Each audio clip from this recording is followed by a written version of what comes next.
大家好，我是小燕，我是阿成。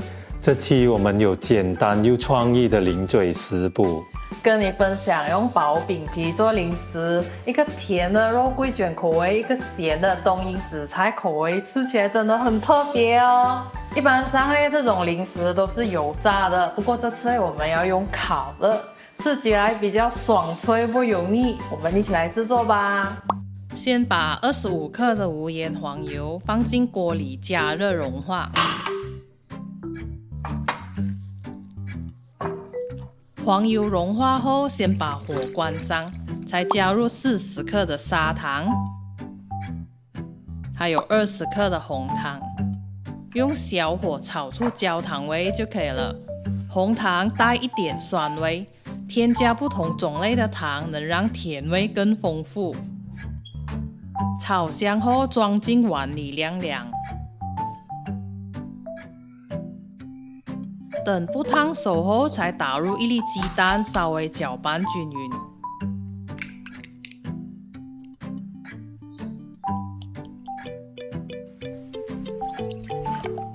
最后加入5克的肉桂粉，搅拌均匀，这样肉桂酱汁就做好了。接下来就是比较考耐心的步骤了。我用的薄饼皮是19乘19 cm 的。这个食谱大约需要用到18张薄饼皮，先一片片撕开来备用，记得盖上一条湿布，不然会风干哦。其实这个零食在制作上是没什么难度的，只是比较需要耐心而已。将肉桂酱刷满整张薄饼皮，尽量刷薄薄一层就好，太厚的话很难烤干哦。然后再撒上少许的粗砂糖，这可以增加酥脆感和甜度。不喜欢的朋友可以省略掉这个步骤。先折一小折，才慢慢卷起来。刚开始时尽量不要卷得太松，不然卷到后面会变很大圈哦。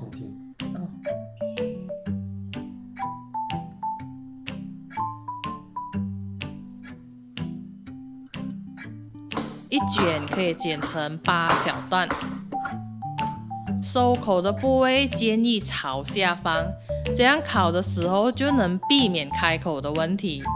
就这样一条条制作，要一次过卷完了才剪，或者卷一条剪一条都可以。摆放好了之后，先放着晾凉风干大约30分钟，这样可以让前后不同时间制作的肉桂卷达成差不多同样的一个状态。晾干后也能缩短烘烤的时间，这样烤起来比较能均匀熟透。放进烤箱开旋风功能，用摄氏160度上下火烤30分钟。温度和时间可能需要根据你自己的烤箱稍微做调整哦。烤好后拿出来晾凉，晾凉后可以试吃看看，如果吃起来不酥脆的话，可以再送进去烤多10分钟左右。等小肉桂卷完全凉透了才装罐。这个食谱大约能做一个750毫升容量的罐子。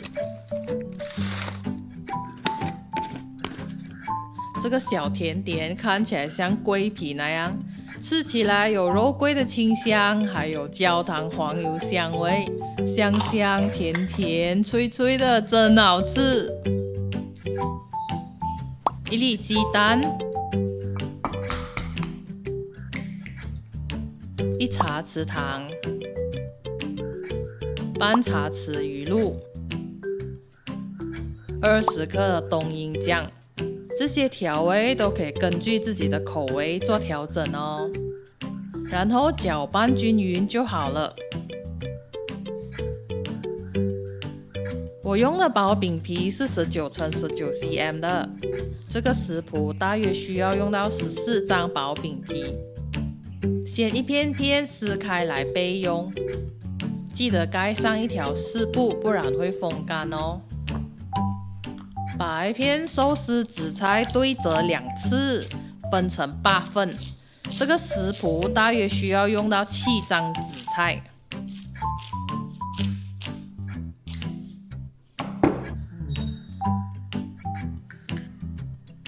在薄饼皮上均匀的刷上冬阴蛋液，尽量刷薄薄的一层就好了，不然很难烤干。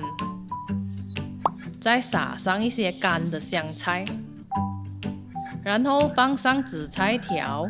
紫菜的数量可以自由调整，放的越多会比较难烤得干，当然成本也比较高咯。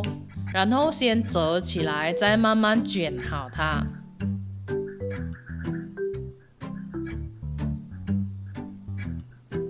喜欢紫菜的朋友也可以放一整片，吃起来就有更重的紫菜味，但是要烤久一点，确保干透，因为烤不够的紫菜吃起来会很韧。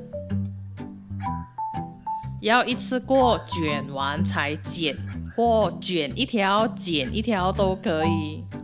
一条大约能剪出11、12片，斜剪可以让这个小零嘴有一个神秘的漩涡图案。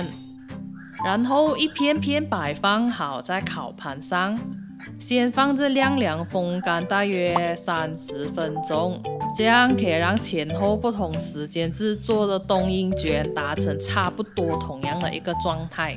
晾干后也能缩短烘烤的时间，这样烤起来比较能均匀熟透。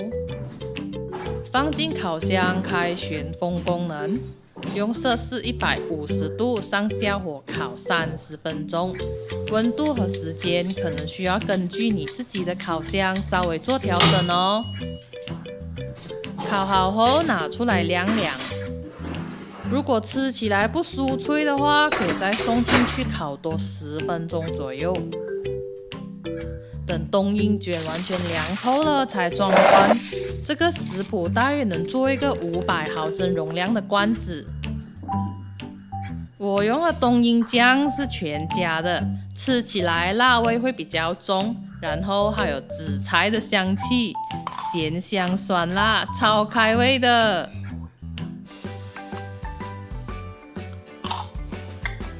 一口接口帮你吃到停不下来。你觉得油炸和烘烤的有什么差别？我觉得最大的差别就是烘烤的比较爽脆不油腻，而且制作完成，放进去烤就可以解放你的双手了。之后不用洗一堆油的锅具，要说唯一的缺点就是烤的时间长一点点罢了。如果你觉得味道不够或太重的话，在调味上面就可以自由做调整的哦。好啦，这期的分享就到这里，喜欢我们内容记得关注我们哦，拜拜。